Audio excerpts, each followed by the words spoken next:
Estamos conectados. O podcast Rabelo está começando. Podcast Rabelo. Ativar você é a nossa motivação.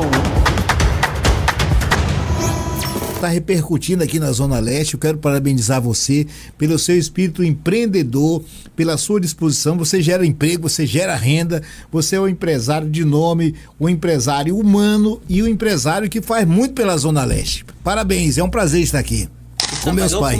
Engraxate? Eu fui em Engraxate aí na Praça do Baú, que o nome na verdade é Praça Marechal Rondon. Eu fui em Engraxate também ali na Praça Jonatas Pedrosas, que hoje está praticamente fora do mapa, né? Mas eu trabalhei lá durante muito tempo. Eu lavava carro, eu era em Engraxate, só que e uma vez eu fiquei com medo de ir, porque naquela época os meninos eram muito assediados, né? E eu vi muitos colegas que foram assediados e mudaram de profissão. Foram para as drogas, foram fazer outras coisas, pegar o que era dos outros, né? E eu vendo aquilo, falei, rapaz, isso não é pra mim não, ó. Fui vender picolé. Uma certa vez eu tava vendendo picolé ali na frente do colégio John Kennedy. Eu já vendi din-din. Foi? Que maravilha, hein? Ei, tempo bom. Mas um dia chegou um camarada e perguntou, esse picolé tá gelado? Já chegou fazendo graça, né? Claro que o picolé tem que estar gelado, né? Senão não é picolé, né? E ele pegou um picolé, cuspiu praticamente na minha cara. E quando eu falei, não faça isso. Aí ele já ia embora, não me pagou. Eu falei, você não vai me pagar? Aí ele voltou e me deu uma porrada na cara e quebrou minha caixa de picolé, minha caixinha de isopor. Também foi vendedor de jornal. Foi, vendi jornal do mercado. Lavador de carro. Lavador de carro, eu fiz isso. E foi uma benção, viu? Eu aprendi muito, viu? E mesmo assim não tem vitimismo, é igual eu, né? Não, pra mim foi uma benção. Eu tomei uma atitude, eu tinha 10 anos, quando nós mudamos pra cá, e fui ajudar meu pai e minha mãe. Meu pai era torneiro mecânico e minha mãe era dona de casa. Lá em casa, papai não economizava energia, né? Então a folga que tinha, que não tinha televisão, era rádio, né? E aí era menina, irmão, menino. Somos 12 filhos. 12? E eu sou o mais velho. E eu fui ajudar mamãe e papai a criar os demais, né? Então eu comecei cedo, eu decidi, eu vendi, eu fazia, eu pegava o pão, cortava, e eu mesmo fazia, pegava carne moída, e eu preparava, lá ficava um sanduíche daquele bacana, colocava umas folhinhas, colocava ali umas fatias de tomate, e eu vendia aquilo. E aí foi, mano, foi. Hoje eu vendo informação. Sim, eu trabalhei no jornal O Combate, que foi a primeiro órgão de imprensa que eu trabalhei, com 12 anos de idade. Tinha que fazer tudo. Lá eu fazia de tudo e eu aprendi de tudo também. E naquela época o jornal, ele era feito com umas placas bem grandonas assim, e as letras chamava composição. E tinha um compasso assim, que colocava ali as letras, né, as frases, e se formavam aqueles grandes textos. Depois que o jornal era impresso, tinha que desfazer todas aquelas letras, né? E cada uma era colocada numa caixa e o formato é idêntico ao teclado de uma máquina de datilografia. E um dia eu mexendo ali curioso, o chefe da redação perguntou assim, você quer aprender? Eu falei, quero. Aí ele foi e escreveu, colocou nas caixinhas as letras, né? Aí depois fez um teste comigo. Me diga onde é que tá a letra J, sem olhar. Aí eu, pá! Letra P, pá! Letra A, pá!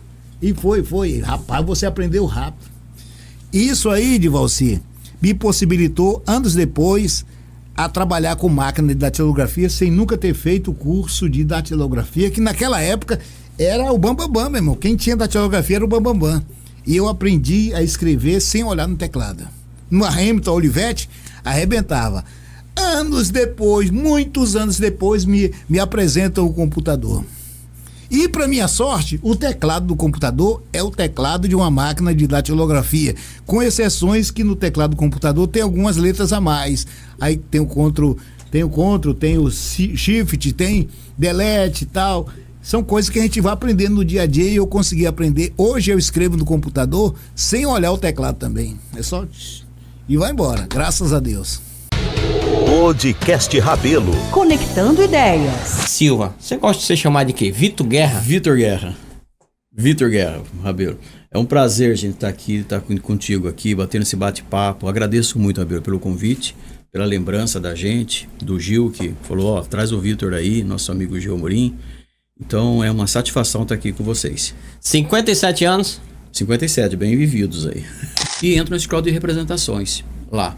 Representações de peças automotivas. Muito fascinado com carro, eu começo a viajar ao Mato Grosso todo, conheci todas as cidades vendendo peça.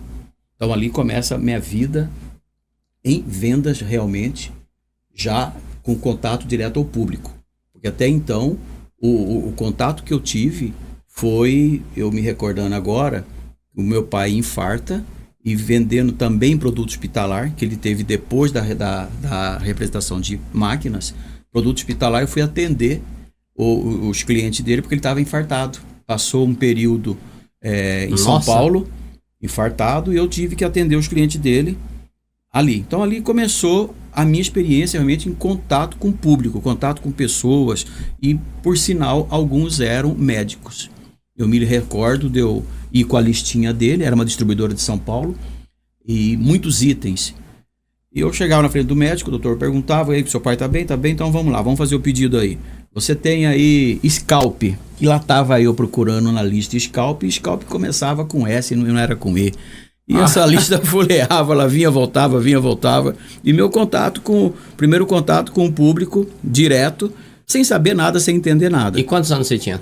Tava com uns 18 anos, mais ou menos. Aí já começou a venda Comecei ali a vender nessa época. Contato com pessoas. Mas eu vou depois, com 20 anos, eu vou para esse escritório que eu estava mencionando agora há pouco, onde era o contato de representações de peças. O foco que usa muito hoje, fala, você tem que ter foco. Você tem que ter foco. Patrocínio, você está sem foco.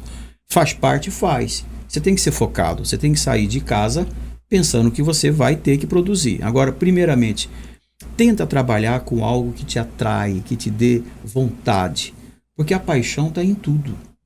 Se você não tem paixão, se não tem o T maiúsculo no que você faz, você não vai fazer direito. Então, primeiramente, goste do que você faça. Se você não goste, tenta achar até onde você vai achar algo que você goste. Você tem que gostar. Quando eu te falo que, mas você deu certo, Vitor, depois de tentar um medicamento hospitalar com o teu pai, você foi para a representação de peça, mas eu gostava de carro. Eu delirava com carro. Sim, aí que nós vamos entrar nesse tema aí. Então, a dica que você me perguntou, além da paixão, que é muito importante na venda, e o foco, o vendedor tem que estar um pouco endividado. Porque já entra o sonho. Eu tenho exemplos de pessoas que estão comigo hoje, a gente pode falar aqui um pouquinho depois, que são pessoas hoje de sucesso, porque ele falou, eu vou ganhar dinheiro, eu quero ter aquela moto, eu quero ter aquele carro. Então, quando entra nisso, ele é bem sucedido. Você tem que ter sonhos e uma paixão. A gente forma uma equipe, aproveita uma equipe, que eu acho que o importante isso é você aproveitar a equipe. Você não pode chegar no lugar e começar a jogar todo mundo para fora. Para quê? Você tem que aproveitar, você tem que conhecer quem está com você. Você tem que conhecer quem está do seu lado. Você nunca vai formar 4 vendedores iguais. Cada um vai ter um perfil. E cada um ele vai te atender à sua necessidade. Ali você formou um todo e você nunca vai ter 4 robôs. Não se forma robô. Se forma 4 pessoas, 5 pessoas com paixão. Conheça cada um, que cada um vai ter uma parte legal para te dar um conjunto de pessoas que vai te atender a cada público, inclusive. Tem cara que vai te atender aquele público A, o outro público B. E quando você tem cada um de um tipo, você formou uma equipe completa. Podcast Rabelo. Conectando ideias. A comunicação começou quando era pequeno, maior? Como é que a história de eu ser um comunicador, um locutor é bastante engraçada. Eu, quando menino ainda, a partir lá, eu nasci em Cacoal e meu pai era funileiro. Pra quem não sabe o que é funileiro, é uma profissão de pintar carro, lanternar carro, essas coisas. O que acontecia? Eu sempre ouvi muita rádio, eu sempre gostei de rádio, comunicação. Comecei na igreja católica. Então eu bem menino, eu lembro como se fosse hoje, meu pai era funileiro e ele meio que me obrigava a trabalhar na oficina. Então eu ali naquela oficina, na época até tinha muito Fusca na época, e ele queria que eu aprendesse a lanternar, a desamassar um carro, a preparar. E eu ficava debaixo dos carros parafusando lá a caixa de ar, o chassi, e eu locutava, né? Eu vou falar locutava porque eu acho bonito falar locutava, né? E eu começava a locutar. Eu morava em Cacoal, lá tinha uma rádio, existe até hoje na época, acho que era 90,3, que na época era Clube Cidade, era de FM, os caras dominavam muito. Então tinha camarada que nem o próprio Ricardo Maia, quero até mandar um grande abraço ao Ricardo Maia, Gil Amorim, né? E eu ouvia essa galera, eu tinha lá o quê? 12 anos. Então meu pai queria que eu fosse funileiro, mas eu ficava, Clube Cidade, 9 horas e tanto e tal, e o velho passava e chutava. Pá, ei menino, vamos consertar isso aí e tal. Mas não tinha jeito, eu acabei virando locutor. No início da comunicação foi em quermesse, em igreja? Foi. Depois dessa história da oficina, que eu era muito menino, e eu sempre frequentei igreja, né? E tinha as festinhas, né, que o povo conhece muito como quermesse, de igreja católica, aquelas festas ali, principalmente no mês de junho, né? Nas datas dos santos, aquela coisa né? E aí eu, muito interessado, comecei ali. De vez em quando me xeretando ali, entrando devagarinho com as pessoas que cuidavam do som dessas festinhas. E aí você pede para dar uma palavrinha ali no microfone, né? E foi ali, quando eu me vi, eu já estava cantando bingos e bingos das igrejas católicas, já estava fazendo... Porque hoje não, Divalcir, mas há um tempo atrás, alguns anos atrás, não sei se décadas ou uma década e meia, as igrejas católicas faziam muito essas festas muito boas, né? Eram festas muito boas, né? E tinha bingos e tal, e foi ali o meu início, ali foi... A primeira vez que eu tive contato com o microfone foi numa quermesse dessa. Divalcir, primeiro da alegria. Eu acho que às vezes as pessoas podem até pensar que eu forço a barra e tal, mas não é. Eu sempre fui muito apaixonado pela vida, eu gosto muito de viver, e viver é uma dádiva maravilhosa, então eu sou feliz. Eu acho que a felicidade é uma escolha, e eu escolho ser feliz sempre, né? Tem problema? Tenho. Então essa explosão, ela não é forçada. Claro que eu entendo também que eu tenho que, né, fazer ali num padrão bacana, mas isso é uma alegria verdadeira, porque eu gosto de viver. Muitas das vezes a gente acorda de manhã e pode até ser que a gente não dormiu bem, mas a gente precisa dizer assim, olha, eu preciso me encher de alegria agora aqui, e não é um sonho ruim que eu tive que vai estragar meu dia, eu vou fazer valer a pena. Então essa explosão da alegria na voz, essa eloquência toda, essa animação toda que o ouvinte, o espectador ouve lá e fala, cara, eu preciso ir lá porque isso tá bom demais, isso é real e é paixão pelo que faço e paixão pela vida. Tá ao vivo, errou, continue. Isso é uma dica, tá, pessoal? Continue. Não tente limpar, porque aí... Piora, né? Não tem um ditado que é fazer o número 2 sentar em cima?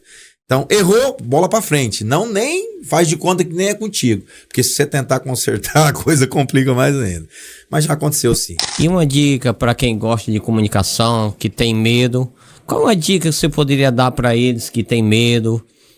Qual é o código, assim, uma motivação que você daria? Não, eu gosto tanto de falar no microfone, mas eu tenho medo. O que a pessoa tem que fazer, na tua opinião? Tentar. Tentar como? Tentar ser um locutor, tentar ser um comunicador, tentar. Mas qual o primeiro passo? O primeiro passo é sempre o mais difícil, mas ele é necessário. Então é tentar. Você gosta de comunicar? Começa igual você começou, igual eu comecei. Pega, faz locução pra você mesmo. Entra no seu quarto e começa a locutar. Não tem problema. Daqui a pouco surge uma oportunidade de você estar numa festinha, alguém te convida pra falar na porta de uma lojinha, daqui a pouco você tá falando numa lojona. É começar. A gente precisa muito de você aprender o que é religião, né? A Bíblia fala sobre isso. Tá escrito em Tiago, a verdadeira religião. E muitas das pessoas acham que uma religião é um templo físico, a placa de tal, igreja, e não é.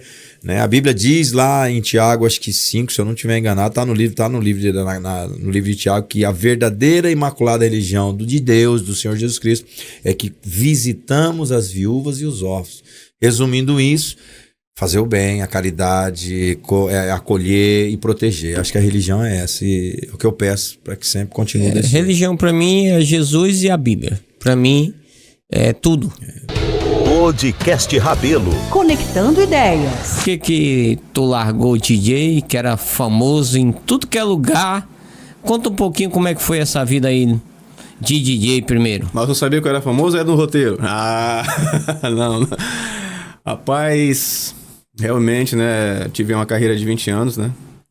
Fui um DJ bem conceituado nesse estado. E tive um encontro que mudou a minha vida.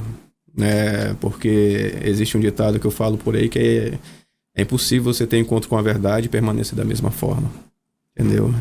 E assim, depois que eu conheci esse outro lado, a minha vida tem se transformado muito, e eu venho conhecendo como uma escada, não um elevador, né? Mas como uma escada crescendo muito nesse mundo cristão na presença do nosso Senhor Jesus Cristo.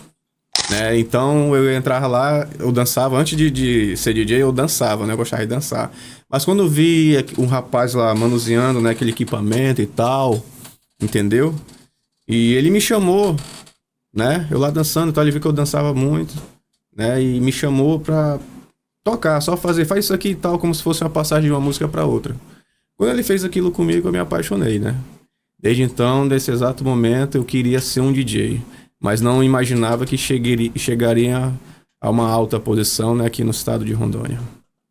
Ganhou muito dinheiro com isso? Ah, rapaz, muito dinheiro, viu? Eu tive um salário, né, de 12 mil reais, né, que foi na época entre 2011 até 2013. Foi muita fofoca em Porto Velho através desse salário, né?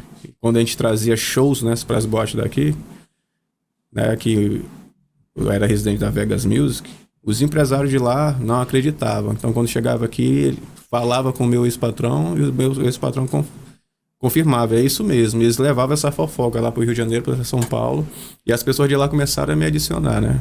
Tanto é que eu fiz parte de um dos sites lá de São Paulo, lá para agenda de shows, né? Contrate o DJ Deiso Innovation lá de Rondônia. Faz quantos anos que você mudou pra ser evangélico? Como é que foi isso? Eu entreguei a minha vida para Jesus Cristo dia 3 de junho de 2019. Um pouquinho antes da pandemia. 2019. Aí 20, 21, 22, 23. Aí agora dia 3 de junho de 2024, eu faço 5 anos na presença de Deus. Então vou fazer 5 anos na presença de Deus, que estamos aí firme na guerra, né, Josão Amorim? Na guerra, na batalha, trancos e barrancos, mas ele nos sustenta com a sua mão direita poderosa. Então o senhor já deve ter uma experiência, né, de que a nossa vida, né, quando a gente está nesse mercado, tanto empresarial como de atração, você sabe que a gente tem a nossa vida como se fosse o Big Brother, né? As pessoas, elas gostam de cuidar de nossas vidas, né, seu José? Assim como aconteceu com o senhor, né? Então, quando eu cheguei nesse patamar, quando meu nome explodiu, que foi de 2011 a 2013, meu nome explodiu. Tanto é que eu fiz um DVD ao vivo, né? Só que eu não tive sempre esse salário. E aconteceu com que meu salário, eu desfiz a sociedade com meu ex-patrão, entendeu? E o meu salário deu uma caída. Então eu tive que reconstruir de novo. E pra ser sincero, como DJ, nunca mais eu alcancei esse salário. Entendeu? Porque a gente repartiu, né? Dividiu o público, entendeu? Então, assim, muitos pensam que eu vim pra Jesus porque eu quebrei. Mas não, eu não quebrei. Porque o meu talento, eu tinha um talento tão nato que onde eu ia, eu conseguia... eu acho que eu fui o único DJ que passei por 10 boates. Eu contei na minha carreira 10 boates, um único. Que é onde eu ia, o dia está de prova. Eu conseguia fazer acontecer. Onde eu ia, conseguia fazer acontecer, né?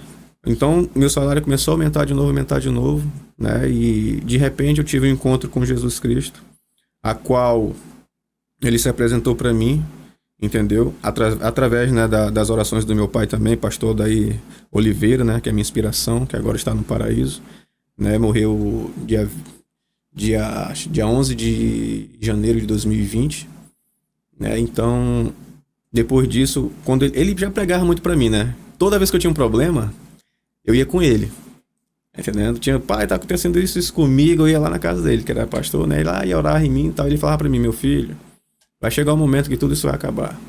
Vai chegar uma nova fase na sua vida. Só que eu não esperava que seria assim. Porque você não espera. Isso que é esplêndido. Isso que é esplêndido. Quando Jesus, ele vem... Porque as pessoas falam assim, cara, eu já tive esse encontro. Não tem. Porque quando ele vem, e você pode pegar em toda a Bíblia, toda vez que Deus entra na história de um homem, a história dele mudou. Entendeu? Então as pessoas, elas ficam impactadas comigo com isso. Cara, como é que tu conseguiu mudar? E então eu levo essa frase. É impossível você ter um encontro com a verdade e permanecer da mesma forma.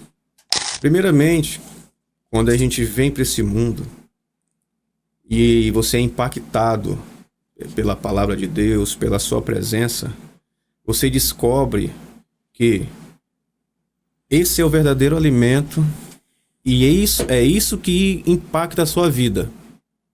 É isso que impacta a sua vida, a sua presença com o Espírito Santo. Isso pra mim, as pessoas falam assim, poxa, cara, eu o teu Deus é o mesmo do meu, mas as pessoas não têm essa experiência que ele quer, essa intimidade, né? Ele quer essa intimidade com você. Então, quanto mais eu conheço ele, mais isso impacta a minha vida. Tipo, eu tive vários motivos para dizer assim, cara, eu já toquei para quase 20 mil pessoas no show da Ivete Sangalo, eu já toquei. Mas hoje isso para mim não me impacta. O que me impacta é ter a presença divina e saber que eu ganhei uma alma. É isso. Só que a nossa igreja, e eu tô aprendendo isso, que não é só ganhar. A gente pega o contato e cuida. Entendeu? Entendi. O lance é cuidar para poder permanecer na igreja e ser salvo. E então isso para mim, que Deus está me ensinando, impactar para mim é ter a sua presença na minha vida, na minha família e salvar almas. Podcast Rabelo. Conectando ideias. Olá, tudo bem? Eu me chamo Patrícia Cruz, tenho 44 anos, sou empreendedora desde os meus 17 anos e recentemente fechei o meu empreendimento, no empreendimento da família, mas continuo empreendendo e estamos aí. Hoje eu acho que eu vim contar a minha história, né? Uma história de superação, que eu fui diagnosticada há 4 anos atrás com câncer de mama. Mas... 4 anos atrás? 4 anos atrás. 4 anos atrás. Tudo isso já? Tudo isso. Parece que foi ontem um dia desse, né? Mas graças a Deus, assim, durante todos esses 4 anos foi muita luta. Inclusive, tive reincidiva, né? Ano passado voltou o câncer, porque eu tenho metástase. Eu tinha uma metástase e reapareceu outra. Enfim, eu tive que tratar e o câncer voltou bem forte. E eu tive que fazer novas quimioterapias ano passado. Eu terminei no finalzinho de novembro. Nada fácil mesmo. Mas estamos aí. Vamos falar um pouquinho sobre empreendedorismo. Como tu começou com 17 anos? Então, foi a questão de necessidade, né? Minha mãe trabalhava numa empresa terceirizada. E aí, assim, a gente morava de favor na casa da minha avó, muita dificuldade mesmo. Minha mãe ganhava um salário mínimo e ela juntava, por alguns anos ela juntou, tirava meio salário pra gente, né, se alimentar e o outro pra gente construir. A gente comprou um terreno num lugar que a gente não queria, que era só mato, e hoje é um dos lugares mais valorizados de Porto Velho, da Zona Norte. Onde fica, pode falar. É lá na Avenida Rio Madeira. Na Avenida Rio Madeira, sentido Parque Ecológico. Como era o nome do comércio? Então, Comercial As Meninas. As Meninas. Isso, por 27 anos foi o Comercial As Meninas. E aí, o que acontece? Aí a gente foi comprando os materiais, fizemos a casa estava só no barro lá, nós mudamos, saímos na casa da minha avó e fomos para lá. E logo em seguida, ela sempre teve vontade de empreender, ela queria sempre colocar uma boutique, né? Mas, enfim, não deu, e aí ela construiu um prédiozinho pequenininho lá, e foi onde a gente começou com um comérciozinho. Ela mesma fez a bancadinha colocou umas 3 palmas de banana, ela fez a bancadinha de madeira, eu lembro como se fosse hoje, sabe? É muito legal lembrar disso, assim, e saber que onde a gente chegou, já, sabe? Foi muito trabalho, eu lembro como se fosse hoje ela fazendo a banquinha. A gente nem tinha dinheiro para comprar as bananas, e aí alguém conseguiu pra gente, não tinha dinheiro nem pra passar o troco. Eu lembro que na época ela tinha um namorado que me deu um dinheiro pra gente passar o troco, sabe? E assim a gente fez. Na época tinha um supermercado grande aqui que fazia algumas promoções e eu saía de bicicleta. Eu ia comprar 2 quilos de arroz, 2 quilos de farinha, algumas coisas pra colocar na banca que a minha mãe própria fez, de madeira. E aí a gente colocamos lá, eu lembro como se fosse hoje, no primeiro dia, sabe o que a gente vendeu? 1 drops e 1 quilo de farinha. Câncer. Quando a pessoa sabe dessa doença, como é que ela reage? Como é que você reagiu? Qual o conselho que você daria? Responde do jeito que você quiser. A minha reação A minha reação foi meio estranha, eu confesso. A ficha não tinha caído por um bom tempo, acredita? A minha família que sofreu muito mais do que eu. Foi isso. O que passava na tua cabeça? Na verdade, assim, olha, eu já fazia um tratamento já há muitos anos. Questão de investigação da mama. Já fazia 9 anos que eu fazia. Porque assim, uma coisa que eu vou falar pra você, eu sempre tive medo de ter câncer de mama. Eu sempre tive medo. E assim, eu tinha plano de saúde, mas eu fazia acompanhamento fora do plano de saúde, só pra você ter ideia, porque não tinha onco no plano que eu tinha, então eu tinha que ir fora. E aí eu fazia a cada 6 meses pra ver se estava tudo certinho. Só que sempre tinha alguns nódulozinhos, né? Tinha alguns nódulozinhos e teve algumas vezes que eu precisei fazer biópsia e tudo bem. E aí o que acontece? Eu tinha feito, um mês antes de eu ser diagnosticada de câncer, eu tinha feito um exame. Tomografia? Não, ultrassom, eu tinha feito uma ultrassom. E o que acontece? Não apareceu nada. Desses 30 dias pra cá, eu dormindo de bruço, eu comecei a sentir alguma coisa na minha mama. E isso foi crescendo, passou 10 dias, passou 15 dias, e isso foi crescendo. Eu peguei e falei, mãe, pega aqui, tem alguma coisa estranha. Ai, Patrícia, tem, vai no médico.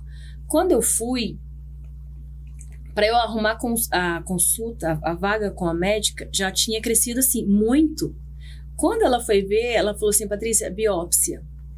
Entende? E aí foi feita a biópsia, deu maligno. Então, assim, eu já estava fazendo um tratamento já antes, de prevenção, e eu não sei o que aconteceu. Confesso que eu não sei o que aconteceu. Mas, enfim, foi diagnosticado, e aí a minha mãe e minhas irmãs ficaram super abaladas. Eu fui aí foi um pouquinho difícil, porque hoje eu faço tratamento no Hospital do Amor, né? E lá é um pouquinho difícil conseguir vaga. Mas enfim, eu consegui a vaga, fui pra lá. Na primeira consulta, ela já falou que eu tinha que fazer a mastectomia. O que é mastectomia? Retirada total da mama. Aí sim, aí a Patrícia ficou... Aí caiu a ficha do câncer, quando falou que tinha que tirar a mama, sabe? Eu fiquei muito mal, claro. Nessa hora que tu teve a certeza. Foi. Porque assim, o câncer, assim, eu pensei que fosse fazer a quimioterapia, mas também eu não sabia a intensidade e a dor da quimioterapia. A quimioterapia é um negócio horrível. Acaba, assim, com o teu emocional, com o teu corpo. As primeiras químios, eu fiquei muito debilitada. Com 15 dias, começou a cair meu cabelo, sabe? Mas eu vou falar uma história, assim, muito legal, assim. Eu tomei a químio, foi muito complicado, mas, assim, eu tinha falado pro doutor que eu já tinha marcado uma viagem. E com 15 dias caiu meu cabelo. No outro dia, no 16º dia, eu ia viajar pra praia, pro Nordeste.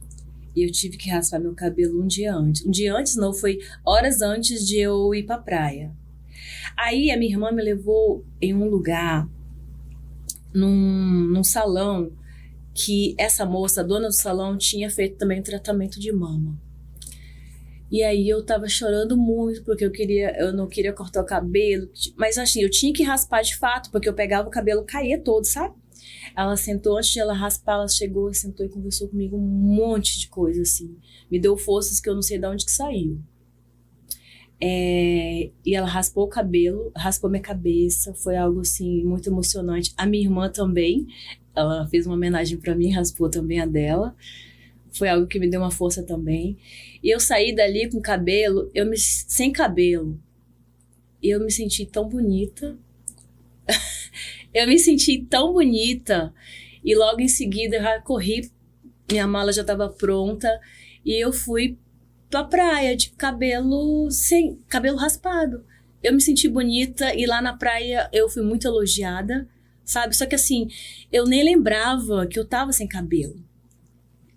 E assim, Deus coloca pessoas na sua vida para te dar forças, para te motivar. Aquela moça lá, que foi a Duda, ela me motivou demais, sabe? Sem contar também o apoio da minha família. Quando eu soube, toda a minha família estava um pouco dispersa, sabe? E aí, assim, a doença serviu de alguma forma para unir. Eu comecei a sentir amor das minhas irmãs que eu não sabia que eu tinha, eu confesso. E eu sinto todos os dias, gente, é muito assim, é muito...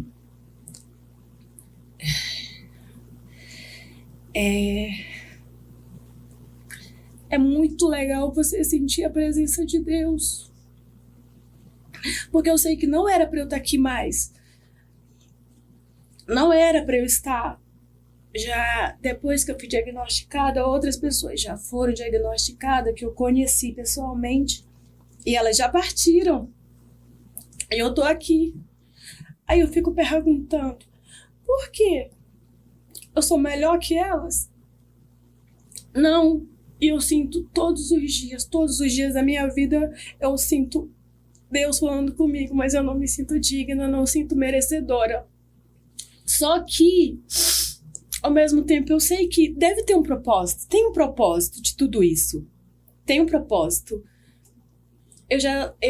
Eu vejo, eu falo para minhas irmãs e para minha mãe, e falo assim, gente, eu falo de Cristo, mas eu não sei por que as pessoas não conseguem ouvir, não conseguem entender. O que Deus quer da gente? Deus quer a gente de coração puro, sabe? Eu não reclamo.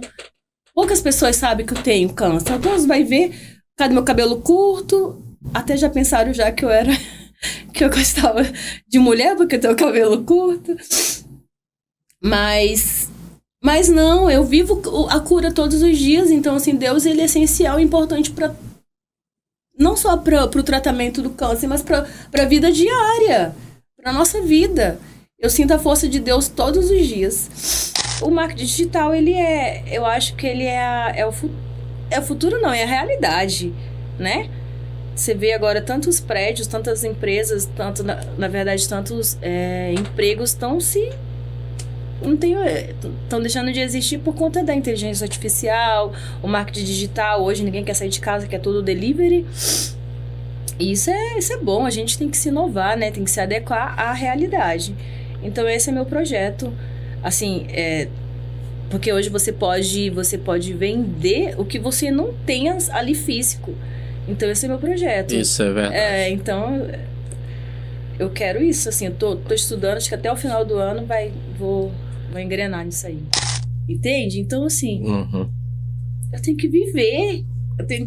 Assim, ninguém sabe quanto tempo de vida tem, mas eu que tomo essa medicação, que faço esse tratamento, eu tenho uma iminência de vida menor, assim, sabe? Então eu quero viver. Quero viver um pouco mais com a minha família, ter mais lazer. Porque o que é viver? Pra que a gente veio aqui nessa terra? A gente veio aqui só pra trabalhar, só pra pagar boleto? A gente veio também pra gente ter... ter vida e vida em abundância. Ter vida em abundância, sabe? É igual o meu pastor falou uma vez. Ele falou assim, gente, vamos pra praia, porque lá no céu não tem praia não. Acho que Jesus volte, então vamos curtir. Podcast Rabelo. Conectando ideias. Então, seu José, muito obrigada, José Rabelo, né? Eu estou íntima aqui do seu José. Obrigado pelo convite. E que bom saber que é a primeira vez, né, que vem alguém do meu estilo gospel aqui no seu programa, porque é um estilo que está crescendo muito. E sim, eu sou cantora e profissional também, porque eu atuo em várias áreas, né? Mas sempre a maioria delas na área gospel. Quem é Silvia Helena? Nasceu aqui em Porto Velho mesmo? Então, Silvia Helena veio aí emprestada, né, do Paraná. Mas aqui veio para cá cedo, né? Vim para cá em 1986, eu vim com 3 anos de idade. Meu pai veio na frente, depois minha mãe veio com mais 3 crianças e aqui a gente se instalou, né? Nossa família hoje tem 6 filhos, né? Minha mãe teve mais filhos aqui. E estamos aqui até hoje. Meu pai já faleceu, mas minha mãe ainda continua aqui, inclusive aqui na Zona Leste, que ela mora, né? Eu moro na Zona Sul, mas ela ainda continua morando aqui na Zona Leste. Ela já compra aqui no Rabelo? Ela é cliente. Eu também sou cliente, tá, gente? Do Rabelo. Deixa eu falar. Como é que começou essa carreira de cantora? Como criança ainda ou não? Então, eu, quando criança, queria ser jogadora de futebol. ou policial. Não tinha nada a ver com música, né? E como é que foi isso? Eu costumo dizer que isso foi um chamado de Deus mesmo, né? Quando eu me converti ainda criança, porém eu não cantava. Mas chegou um tempo que eu, como todo mundo, achava lindo quem cantava. Então eu pedi a Deus que me desse um dom para que eu servisse através da música, né? Então, um certo tempo, eu recebi por imposição de mãos mesmo. Eu sempre conto esse testemunho de que Deus me abençoou com o dom, né? E no mundo, cantava música de alguém ou era sua mesmo? A gente, como a nossa banda era uma banda bem conceituada na época aqui, né? Uma banda de forró, nós tínhamos músicas autorais, tínhamos DVD, as músicas tocavam na rádio, né? Então, assim, era um trabalho bem consolidado na época, né? E no mundão, se arrepende de ter cantado um pouco ou não?